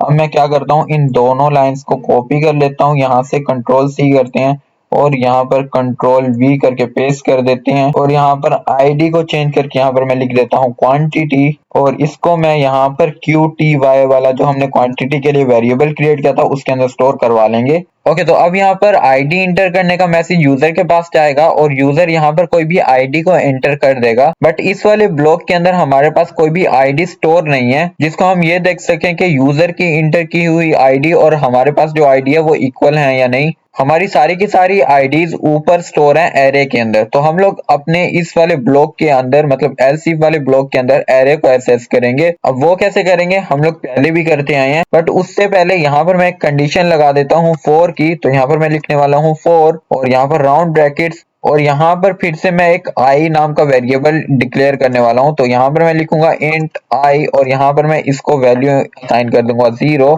और फिर से यहाँ पर हम लोग लगाएंगे सेमी कोलन और यहाँ पर मैं लिखूंगा आई लेस देन और यहाँ पर हम लोग लिखेंगे टोटल प्रोडक्ट्स और फिर से सेमी कोलन और यहाँ पर हम लोग आई के अंदर इंक्रीमेंट करेंगे। अब बेसिकली ये वही लूप है जो हमने ऊपर क्रिएट की थी, जो ये वाली लूप है, ये दोनों सेम लूप्स हैं और दोनों ये लूप्स तब तक चलेंगी जब तक आई की वैल्यू ना टोटल प्रोडक्ट से ज्यादा नहीं हो जाती। तो बेसिकली ये वाला कोड आपको अभी समझ नहीं आएगा, जब हम लोग इसके नीचे का कोड लिखेंगे ना तभी आपको समझ आएगा।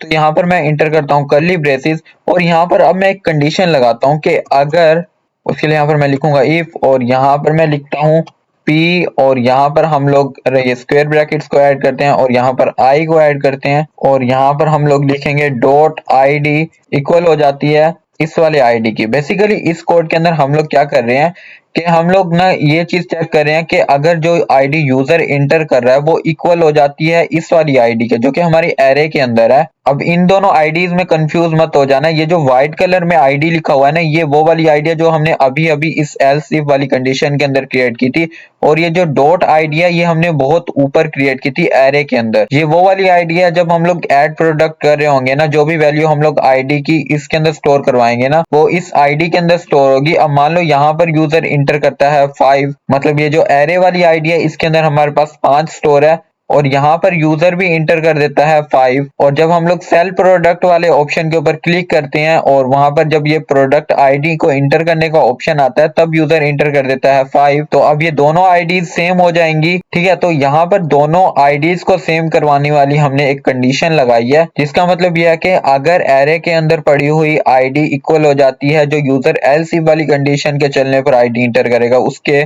तो अभी तक इसका मतलब इतना ही है कि अगर ये कंडीशन ट्रू हो जाती है तो हम कुछ कोड लिखते हैं कि अगर ये कंडीशन ट्रू हो जाती है तो ये वाला कोड परफॉर्म हो। उस कोड को लिखने के लिए यहाँ पर मैं फिर से कर्ली ब्रेसेस को ऐड करूंगा और यहाँ पर इंटर प्रेस करते हैं ताकि हमें थोड़ी स्पेस मिल जाए। अच्छा, अब मैं यहाँ पर ये बता देता हूँ कि यहाँ पर मैंने ये फर्स्ट वाली 4 वाली लूप क्यों क्रिएट की थी। बेसिकली यहाँ पर मैंने 4 वाली लूप इसलिए क्रिएट की थी, ये जो एरे के अंदर आई की वैल्यू है ना ये चेंज होती रहे। अब जैसे कि आपको पता है कि एरे के अंदर काफी सारे प्रोडक्ट स्टोर होंगे, मान लो कि उसके अंदर अभी 5 प्रोडक्ट स्टोर हैं, तो यहाँ पर अभी आई की वैल्यू यहाँ पर मैंने 0 की हुई है, तो इसका मतलब ये हुआ कि ये ना 0 इंडेक्स के ऊपर चेक करेगा कि प्रोडक्ट की आईडी क्या है। अब 0 इंडेक्स पर प्रोडक्ट की आईडी 1 होगी, वैसे 1 भी हो सकती है, जो भी आईडी 0 इंडेक्स पर यूजर ने इंटर करवाई होगी वही होगी। तो अगर वो वाली आईडी इस वाली आईडी से मैच हो जाए तो हमारी ये इफ जो कंडीशन है इसकी बॉडी चल जाएगी, लेकिन अगर मैच नहीं होगी तो ये जो i प्लस प्लस है ना ये i के अंदर 1 का इंक्रीमेंट कर देगा। मतलब अगर यहाँ पर i के अंदर 0 पड़ा हुआ है तो यहाँ पर आ जाएगा 1, और यहाँ पर ये जो एरे का इंडेक्स है ना ये भी अब 1 हो जाएगा। तो अब ये 1 इंडेक्स के ऊपर चेक करेगा जो प्रोडक्ट की आईडी है वो इस वाली आईडी के इक्वल है या नहीं। तो अब भी अगर इक्वल होगा तो इसकी बॉडी चल जाएगी, अगर इक्वल नहीं होगा तो फिर से 1 का इंक्रीमेंट होगा, और ये तब तक इंक्रीमेंट होता रहेगा जब तक आई की वैल्यू ना टोटल प्रोडक्ट से ज्यादा नहीं हो जाती। मतलब टोटल प्रोडक्ट में हमारे पास 5 वैल्यू पड़ गया और आई की वैल्यू हो जाती है इंक्रीमेंट करा करा कर 6। तो अगर ऐसा हुआ तो ये लूप चलना ही बंद हो जाएगी, बट ऐसा होगा नहीं। तो चलो अब हम लोग ये जो इफ वाली कंडीशन लगाई है ना इसकी बॉडी राइट करते हैं। तो इस बॉडी के अंदर मैं एक काम करता हूँ, एक और कंडीशन लगा देता हूँ। तो इसके अंदर मैं लिखने वाला हूँ इफ, और यहाँ पर फिर से राउंड ब्रैकेट, और यहाँ पर मैं फिर से लिखने वाला हूँ p जो कि हमारे एरे का नेम था, और फिर से स्क्वायर ब्रैकेट्स, और यहाँ पर आई इंटर करते हैं, और इस बार यहाँ पर मैं लिखने वाला हूँ डॉट, और यहाँ पर हम लोग एक्सेस करेंगे क्वांटिटी वाले वेरिएबल को। तो यहाँ पर मैं लिखूंगा क्वांटिटी ग्रेटर है या फिर इक्वल है जो यूजर क्वांटिटी इंटर करेगा। अगर ये वाली कंडीशन ट्रू हो जाती है तो इसकी भी मैं एक बॉडी लिख देता हूँ। मतलब इसके अंदर हम लोग बोल रहे हैं कि जो एरे के अंदर क्वांटिटी हमने स्टोर करवाई हुई है, अगर वो क्वांटिटी जो यूजर इंटर कर रहा है क्वांटिटी उससे ज्यादा है तभी ये वाली बॉडी चले। मतलब अगर आपकी शॉप के अंदर 5 आइटम पड़े हैं और कोई आकर आपसे 3 आइटम्स मांग लेता है तभी आप उसको दे पाओगे ना, अगर वो आपसे 6 मांग लेता है, अब जब आपके पास इतने आइटम ही नहीं है तो आप उसको कैसे दोगे। तो इस वजह से यहाँ पर मैंने लिखा है कि अगर जो एरे में क्वांटिटी पड़ी है वो ज्यादा है जो यूजर क्वांटिटी मांग रहा है उससे, तो क्या हो, तो हम लोग सिंपली बिल को कैलकुलेट करेंगे। तो यहाँ पर हम लोग लिखेंगे बिल इज इक्वल टू, यहाँ पर हम लोग लिखेंगे एरे, और इसके अंदर हम लोग लिखेंगे आई, और यहाँ पर लिखेंगे डॉट प्राइस मल्टीप्लाई बाय जितनी भी यूजर क्वांटिटी इंटर करेगा, और उसके बाद सेमीकोलन, और सेम इसके नीचे एक और कोड लिख देते हैं। अब हम लोग एरे की हेल्प से ना क्वांटिटी वाले वेरिएबल को एक्सेस करते हैं। मैं बताता हूँ हम लोग ऐसा क्यों कर रहे हैं। तो यहाँ पर मैं लिखता हूँ p डॉट आई, और यहाँ पर अब मैं डॉट लिखूंगा, और यहाँ पर मैं लिख देता हूँ क्वांटिटी। देखो जब हमारा प्रोडक्ट सेल होगा तो हमारे जो टोटल शॉप के अंदर जितने भी प्रोडक्ट होंगे ना, तो उतने में से जितनी क्वांटिटी में हमने सेल किया वो माइनस हो जाएंगे ना। अगर आपकी शॉप के अंदर टोटल 10 प्रोडक्ट पड़े हैं और कोई आकर आपसे 5 ले जाता है, तो अब आपके पास 5 रह जाएंगे ना। तो बेसिकली हम लोग भी वही करने वाले हैं कि जो जितनी भी हमारी एरे के अंदर टोटल क्वांटिटी है ना उस प्रोडक्ट की, हम लोग उसमें से माइनस कर देंगे जो यूजर ने अभी अभी खरीदी है। तो इसलिए यहाँ पर मैं लिखने वाला हूँ minus is equal to quantity, और यहाँ पर हम लोग लिख देते हैं सेमीकोलन। आप लोग माइनस करवाने के लिए इस तरह भी लिख सकते हो या फिर एक और तरीका भी है। उसके लिए पहले मैं यहाँ पर से इसको कॉपी कर लेता हूँ और यहाँ पर हम लोग इसको पेस्ट कर देंगे, और यहाँ पर अब हम लोग माइनस लिख देंगे।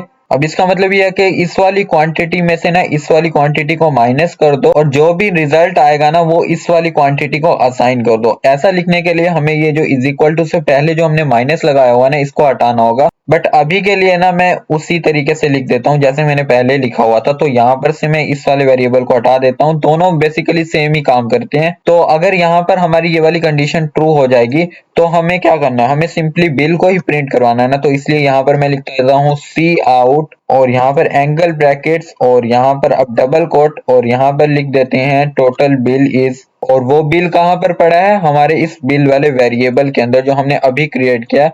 तो यहाँ पर मैं लिख देता हूँ बिल, सॉरी बी छोटा लिखना होगा, बिल, और यहाँ पर अब हम लोग लिख देते हैं एंड एल। अच्छा, ये वाली बॉडी तो तब चलेगी जब हमारे पास जो क्वांटिटी पड़ी है ना वो ज्यादा है जो यूजर क्वांटिटी इंटर करेगा उससे। मतलब ये जो अभी हमने जितना भी कोड लिखा है ना वो इस वाले इफ का है, ये जो नीचे इफ है ना इस इफ का है। बट अगर यूजर इंटर कर देता है ज्यादा क्वांटिटी, मतलब जितने हमारे पास अवेलेबल है उससे ज्यादा इंटर क्वांटिटी कर देता है, तो कोई मैसेज यूजर को शो होना चाहिए। तो उसके लिए यहाँ पर मैं सिंपली लिखने वाला हूँ एल्स, और यहाँ पर हम लोग दे देते हैं कर्ली ब्रेसेस, और सिंपल यूजर को मैसेज दे देते हैं सी आउट एंगल ब्रैकेट्स और डबल कोट, और यहाँ पर लिख देते हैं नॉट इनफ, और आगे लिख देते हैं स्टॉक एक्सक्लेमेशन मार्क, और यहाँ पर हम लोग लिख देते हैं फॉरवर्ड स्लैश एन ताकि न्यू लाइन के ऊपर चले जाएं, और इसके एंड में भी हम लोग लगा देते हैं सेमीकोलन। अच्छा, यहाँ पर इसके एंड में ना मैं ब्रेक भी लगा देता हूँ, और मैं बताता हूँ कि मैंने ऐसा क्यों किया। यहाँ पर जस्ट ब्रेक लगा देते हैं और उसके बाद लिख देते हैं सेमीकोलन। अच्छा, हमने ब्रेक इसलिए लगाया कि अगर यूजर इंटर करता है आईडी 1 और वो आईडी हमें फर्स्ट इंडेक्स के ऊपर ही मिल जाती है, तो ये फॉर लूप क्या करेगा, ये रुकेगा नहीं, ये बाकी की सारी आईडीज को चेक करेगा। मतलब जितने भी हमारे टोटल प्रोडक्ट के अंदर वैल्यू स्टोर होगी ना ये उतनी बार ही फॉर लूप चेक करेगी। बट हम ऐसा नहीं चाहते, हम चाहते हैं कि जैसे ही इसको वो आईडी मिले जो यूजर ने इंटर की है तो हमारी फॉर लूप फौरन स्टॉप हो जाए। तो इस वजह से यहाँ पर इसके एंड में मैंने ब्रेक लगा दी है। अच्छा, इस पार्ट को मैं जल्दी से एक्सप्लेन कर देता हूँ कि अगर यूजर इंटर करेगा 3, मतलब चॉइस के अंदर 3 इंटर करेगा तो ये वाला कोड चलेगा। इसके अंदर हम लोगों ने टोटल 3 वेरिएबल क्रिएट किया है, एक आईडी का, सेकंड वाला क्वांटिटी का, और थर्ड वाला बिल का। तो पहले हम लोग यूजर से आईडी लेंगे और वो आईडी हम लोग इस वाले आईडी वाले वेरिएबल के अंदर स्टोर करवाएंगे। फिर हम लोग यूजर से प्रोडक्ट की क्वांटिटी लेंगे और वो क्वांटिटी हम लोग इस वाले क्वांटिटी वाले वेरिएबल के अंदर स्टोर करवाएंगे, और फिर हम लोग एक फॉर लूप चलाएंगे ताकि हमारी जो वैल्यू है ना प्रोडक्ट की वो हर एक इंडेक्स के ऊपर चेक हो। मतलब एक से लेकर जितने भी हमारे टोटल प्रोडक्ट है ना वहां तक हमारी एक एक इंडेक्स चेक हो, ताकि हम यूजर की दी हुई आईडी को मैच कर सकें। अब उस आईडी को मैच करने के लिए नीचे हमने एक इफ वाली कंडीशन लगाई है और उसके अंदर लिखा है कि अगर अरे की आईडी इक्वल हो जाती है जो आईडी यूजर इंटर करता है उसके, तो हम लोग उसके नीचे भी एक और कंडीशन लगाई है कि अगर ये दोनों आईडी मैच हो जाती हैं, और फिर उसके नीचे एक और हमने कंडीशन लगाई है कि अगर प्रोडक्ट की जो क्वांटिटी है एरे के अंदर वो ज्यादा है जो क्वांटिटी यूजर इंटर कर रहा है उसके, तो फिर बिल कैलकुलेट करो। बिल कैलकुलेट करना बहुत ज्यादा सिंपल है। एरे के अंदर प्रोडक्ट की जो भी प्राइस है ना उसको जो यूजर क्वांटिटी इंटर करेगा उससे मल्टीप्लाई कर दो। फिर यहाँ पर हमने अपने स्टॉक को भी अपडेट करना था, मतलब अगर यूजर कोई चीज हमसे परचेज कर रहा है वो हमारे स्टॉक से माइनस हो जाए, तो उसके लिए यहाँ पर हमने सिंपल सा कोड लिखा है कि एरे के अंदर प्रोडक्ट की जो भी क्वांटिटी है ना उसमें से जो भी यूजर ने परचेज कर लिया वो माइनस हो जाए, और उसके बाद यूजर के पास ये टोटल बिल का मैसेज चला जाए और बिल भी प्रिंट हो जाए। सही है। और यहाँ पर एल्स वाली कंडीशन के अंदर हमने ये लिखा कि अगर एरे की जो क्वांटिटी है वो यूजर की दी हुई क्वांटिटी से कम है, तो यहाँ पर हम लोगों ने एक सिंपल सा मैसेज डिस्प्ले करवाया कि नॉट इनफ स्टॉक, और इसके एंड में हमने ब्रेक इसलिए लगाई है ताकि अगर आईडी मैच हो जाए तो फौरन से प्रोग्राम स्टॉप हो जाए, मतलब कि फॉर लूप ये वाली स्टॉप हो जाए। सही है, तो यहाँ पर हमारा ऑलमोस्ट प्रोग्राम कंप्लीट हो चुका है। यहाँ पर हम लोग चॉइस 4 भी ऐड कर देते हैं जो कि बहुत ही ज्यादा सिंपल है। तो यहाँ पर मैं इस वाली करली ब्रेसेस के बाद में एक और चॉइस ऐड करूंगा। ये वाली देख लो, ये जो येलो वाली करली ब्रेसेस है ना, ये यहाँ से लेकर यहाँ तक खत्म हो रही है। तो इस वजह से यहाँ पर मैं इसके नीचे लिखने वाला हूँ इफ, और यहाँ पर हम लोग इंटर करते हैं राउंड ब्रैकेट, और यहाँ पर मैं लिखता हूँ choice is equal to 4। Sorry, यहाँ पर ऊपर हम लोग एल्स इफ यूज कर रहे थे, तो यहाँ पर भी हमें एल्स इफ ही लिखना होगा। तो यहाँ पर else if choice is equal to 4, और यहाँ पर हम लोग इंटर करेंगे करली ब्रेसेस। अगर हमारी चॉइस 4 हो जाती है तो हमें सिंपल सा एक मैसेज डिस्प्ले करवाना है, सी आउट। यहाँ पर हम लोग डबल कोट्स को ऐड करते हैं और यहाँ पर लिखते हैं एग्जिटिंग POS, मतलब पॉइंट ऑफ सेल सॉफ्टवेयर, और यहाँ पर हम लोग डॉट डॉट भी ऐड कर देते हैं, और उसके बाद हम लोग यहाँ पर फॉरवर्ड स्लैश, और यहाँ पर हम लोग लिख देते हैं एन, ताकि न्यू लाइन के ऊपर चला जाए। और यहाँ पर इसके बाद हम लोग ऐड कर देते हैं सेमी कोलन। तो यहाँ पर हमारी 4 वाली चॉइस भी कंप्लीट हो चुकी है। और अब यहाँ पर अगर यूजर ना 1 इंटर करता है, ना 2 इंटर करता है, ना 3 इंटर करता है, ना 4 इंटर करता है, बल्कि कोई और नंबर इंटर कर देता है, जैसे 5 6 7 8, इनमें से कोई नंबर इंटर कर देता है, तो उसके लिए यहाँ पर हम लोग सिंपल से एक एल्स वाली कंडीशन लगा देते हैं, एल्स, और नीचे इसके कर्ली ब्रेसेस ऐड करते हैं, और यहाँ पर हम लोग लिखते हैं, सॉरी यहाँ पर मैंने फॉरवर्ड स्लैश लगा दी थी। तो यहाँ पर हम लोग सिंपल सा मैसेज डिस्प्ले करवाएंगे। उसके लिए हम लोग यहाँ पर लिखेंगे सी आउट, और यहाँ पर हम लोग एंगल ब्रैकेट्स को ऐड करेंगे, और यहाँ पर डबल कोट्स, और यहाँ पर हम लोग लिखेंगे इनवैलिड, और यहाँ पर हम लोग लिखेंगे चॉइस और फॉरवर्ड स्लैश एन, और इसके बाद हम लोग लगा देंगे सेमी कोलन। बाकी ये वाइल वाला मैंने आपको पहले ही बता दिया था ये किस तरह वर्क करेगा। बेसिकली ये जो डू वाली हमारी लूप चल रही है ना, इसको खत्म करने के लिए ये हमने लिखा है। ओके, तो अब हमने ये जो प्रोग्राम बनाया है इसको रन करके देखते हैं, और देखते हैं कि कैसा ये रन होने वाला है। बट इसको रन करने से पहले आई गेस ये जो ब्लू वाली ब्रैकेट है ना, ये इस वाले एल्स इफ की है। हाँ, यहाँ पर ये इस वाले एल्स इफ की है। तो यहाँ पर से हम लोग इस वाले कोड को यहाँ से कॉपी कर लेते हैं कंट्रोल एक्स करके, और इसके नीचे इस वाले कोड को पेस्ट करते हैं, और यहाँ पर मैं रन कोड के ऊपर क्लिक करता हूँ, और यहाँ पर ये बोल रहा है कि total products is was not declared. तो यहाँ पर मैं देखता हूँ, ओके, तो यहाँ पर मैंने टोटल प्रोडक्ट्स लिखा हुआ है, तो मैंने बेसिकली टोटल प्रोडक्ट नाम का वेरिएबल क्रिएट किया था। तो यहाँ पर हम लोग फिर से रन करते हैं, और यहाँ पर देखते हैं। ओके, तो यहाँ पर अब हमारा ये सॉफ्टवेयर बिल्कुल सही से वर्क कर रहा है। तो यहाँ पर मैं पहले तो एक प्रोडक्ट को ऐड करता हूँ, मैंने फिर से गलती से ऊपर लिख दिया। तो यहाँ पर मैं इंटर करता हूँ 1, और यहाँ पर प्रोडक्ट की आईडी हम लोग 3 इंटर करते हैं, और नाम हम लोग कुछ भी लिख देते हैं, और यहाँ पर हम लोग उसकी कुछ भी प्राइस लिख देते हैं, और क्वांटिटी भी कुछ भी लिख देते हैं। और यहाँ पर हमारा एक प्रोडक्ट ऐड हो गया, तो मैं 2-3 प्रोडक्ट्स को ऐड करता हूँ। यहाँ पर मैं 23 लिखता हूँ, और सॉरी 23 मुझे नहीं लिखना था। यहाँ पर ये देखो इनवैलिड चॉइस का ऑप्शन भी आ गया। बेसिकली मुझे पहले प्रोडक्ट को ऐड करना होगा। तो यहाँ पर मैं 1 इंटर करूंगा, और उसकी आईडी को हम लोग 4 5, और उसका नेम कुछ भी लिख देते हैं, प्राइस भी हम लोग कुछ भी लिख देते हैं, क्वांटिटी भी कुछ भी लिख देते हैं। अब हम लोग देखते हैं कि हमने कौन कौन से प्रोडक्ट्स को ऐड किया है। तो यहाँ पर मैं 2 के ऊपर क्लिक करूंगा, और यहाँ पर ये देखो इनकी आईडी आ गई एग्जैक्ट उनके आईडी के नीचे ही, और नेम भी एग्जैक्ट उनके नेम के नीचे है, प्राइस क्वांटिटी सब कुछ सही है। और हम लोग प्रोडक्ट को अब सेल करके देखते हैं। तो यहाँ पर हम लोग 3 के ऊपर क्लिक करेंगे, और यहाँ पर इंटर करते हैं। अब यहाँ पर ऑप्शन आ गया इंटर प्रोडक्ट आईडी। तो हम लोग यहाँ पर से कोई भी आईडी इंटर कर देते हैं। मान लो मैं इंटर करता हूँ 3, जो कि मेरे नेम की आईडी है। तो यहाँ पर मैं 3 इंटर करता हूँ, और ये पूछ रहा है कि प्रोडक्ट की क्वांटिटी इंटर करो। तो यहाँ पर अभी देखो हमारे पास टोटल क्वांटिटी है 5566। तो यहाँ पर मान लो मैं 1000 परचेज करता हूँ, और यहाँ पर ये देखो, तो यहाँ पर ये 4.56 मतलब काफी ज्यादा महंगा हो गया हूँ यार मैं। तो यहाँ पर ये देखो टोटल बिल भी बन के आ चुका है। तो अब हम लोग चेक करते हैं कि हमारे स्टॉक में कितने प्रोडक्ट्स बच चुके हैं। तो यहाँ पर मैं 2 के ऊपर क्लिक करूंगा, और यहाँ पर ये देखो इसकी वैल्यू कम हो चुकी है। यहाँ पर ये देखो 4566 हो गई है अब इसकी वैल्यू, सॉरी इसकी क्वांटिटी। तो अब ये प्रोग्राम तब तक चलता रहेगा जब तक हम लोग यहाँ पर 4 नहीं इंटर करेंगे। तो यहाँ पर मैं 4 इंटर करके देखता हूँ, और यहाँ पर ये देखो एग्जिटिंग POS, और यहाँ पर हमारा प्रोग्राम क्लोज हो चुका है। तो यहाँ पर आप देख सकते हो हमने फुली फंक्शनल एक POS प्रोग्राम बना लिया है, और इस तरह के प्रोग्राम बनाना काफी ज्यादा सिंपल होता है। तो आज के लिए बस इतना ही, बाय बाय।